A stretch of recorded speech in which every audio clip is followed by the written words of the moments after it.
Bhliain thar speisialta í 2025 do muintir Scoil Acla, agus muid ag ceiliúradh daichead bliain ó athbheochan na scoile i 1985. Ba cloch mhíle tábhachta í an Comórtas seo ag tabhairt deisciúin brathnú siar ar an obair agus ar an dul chun cinn atá deanta le 4 scóir bliain anuas, agus ag an ancéine ag díriú ar an todhchaí le muinneáin agus le dóchas. Ar an dónach chur tús leis an seachtaine leis an Aifreann trí Ghaeilge i Ceapadh an Folí chraolta beo ar RTÉ Raidió na Gaeltachta. Níos daoine an oíche sin d'oscail Sharon Shannon Scoil Scoil Acla 2025 go hoifigiúil in Óstán Oileán Acla. Oíche iontach lán de chrac agus de ceol. Ceapadh Tom Doherty mar Ealaíontóir Cónaithe an bliain seo. Thosaigh sé ag múna i Scoil Acla i 1987, agus tá rion le sonrú ar ghlúnta ceoltóirí ó shin i le. Ar an lún, bhí an léacht saol agus saothar, bunaíochóir Scoil Acla Darrell Figgis leis an Dr. Edward King ar siúl i Halla Phobal an Chaoil. Ar an Máirt, bhí trán a gceist ar siúl i Deach Gíltís, oíche bríomhar lán de Ghaeilge agus crack i bhíán. Ar an gcéadaoin bhí ceardan scéalaachta de pháistí i Halla an Chaoil, agus ina dhiaidh sin ceadal ceol i Ceapadh Naomh Tomás, leis na teagas gurí Scoil Acla, Maeve Donnelly, Eric de Butler, Adam O'Connor, Des Cafferty, Michael Lavelle, Paul Clesham agus Liam McNamara.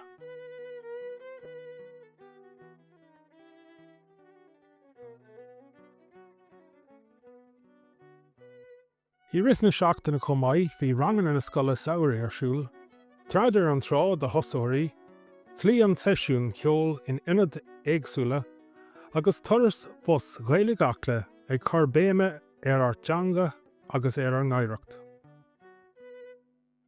Ar an Deardaoin bhí taspántas iontach ó Rádan Pháirtí óga le feiceáil ag Comórtas Hata Acla i daichead.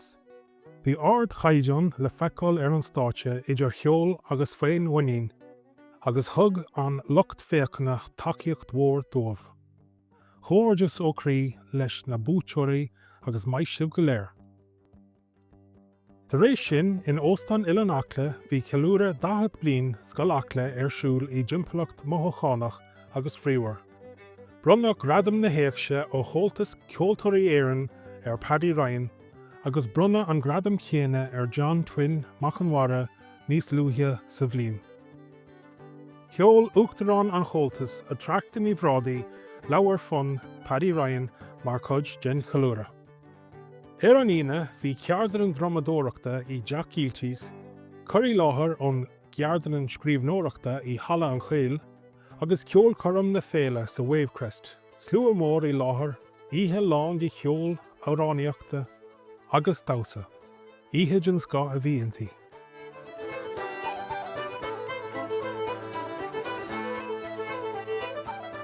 I rith na seachtaine chomhaid bhí corcla córa ar siúl gach lá in ionad éagsúla ar fud an Oileán, ag tabhairt deis de dhaoine a gcuid Gaeilge a chleachta i suíomh cardúil agus oscailte. Gámuid buíochas le chuiste pleanála teanga as an dachaíocht agus an cóoibriú leanúnach.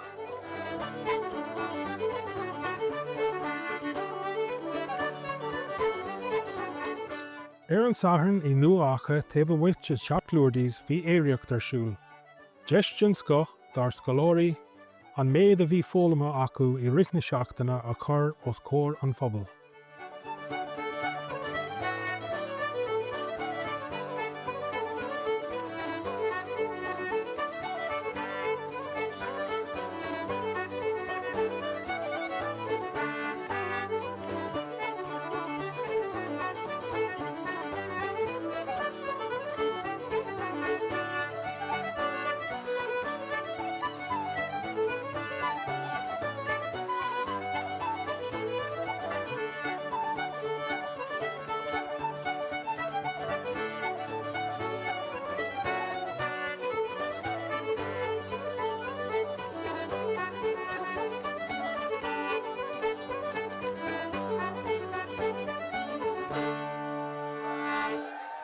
Bhí irisinaíor agus ceol bin ón na bana ag gréile beo I rithne seachtaine freisin agus chuir siad Scoil Acla os cóir lucht éisteachta fud na tíre.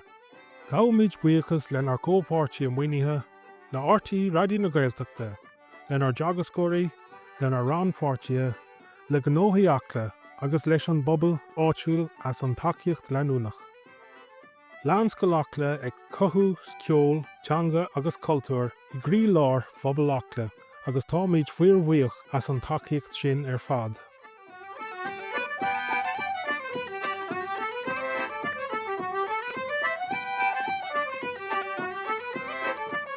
So, siad am chéad bhliain Óstán Acla.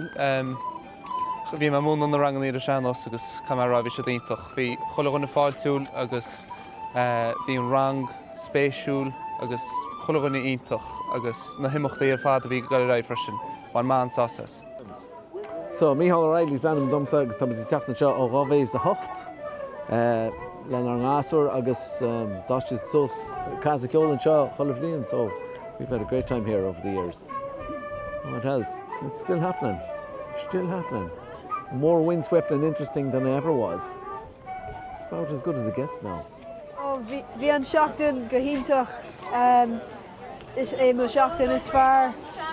Bhí táid an seo san éireachtanis agus bhí gach éirlis ag seaint agus bhí sé anheas agus bhí alán seisiún sa teachtaíorí an trá agus fuairmuid alán cóid nua an seachtain seo don daichead bhliain agus gur maith ó John Twin agus Paddy Ryan ag thosaí Scoil Acla agus bhí sé go hintach. Tá muochas agus arsmuoinse lenar meántóir agus lenar gara John Twin Machanwara a chuaigh chlí na feirne I 2025. Bhí sé a ghuine de na daoine ba thábhachtaí I mbun athbheochan na scoile I 1985 agus tá a chunchar le sunrú I gcónaí I gheol agus I spirid Scoil Acla. Leanfaí an éireacht aghaidh sna glúntaí ceoltóirí spreag sé, a dheis dé go raibh a anam dílis.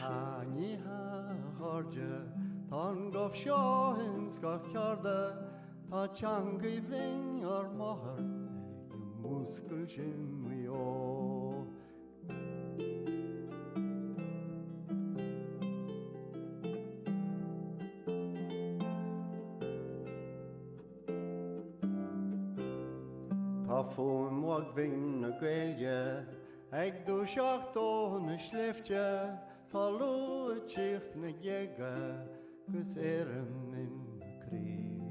Tá scaipú na ngéalta, tá an brán bhíorthaí a ghéalú, is sol is geall na gréine, ag tanú arí a ríist. Tá glóirí fan úsal, ag crónán in ar glúsaí, níos binne ná na cúcha, nó ceiliúr chuin smó. Tá teangaí bhín I pádraig, le cleisteáile na banta, in lean agus ar ordan, ó cheangu ceannaí ó.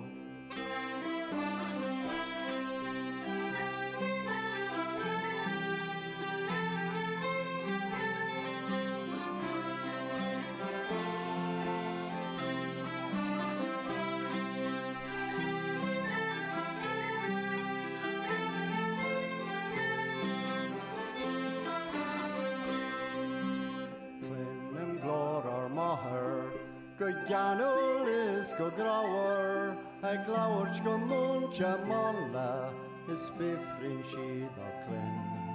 An glyn sibh mé a fóistí, an bhfuil trúide agad úr máthair, atá go búrtha crotí gan na nasar hín o sin.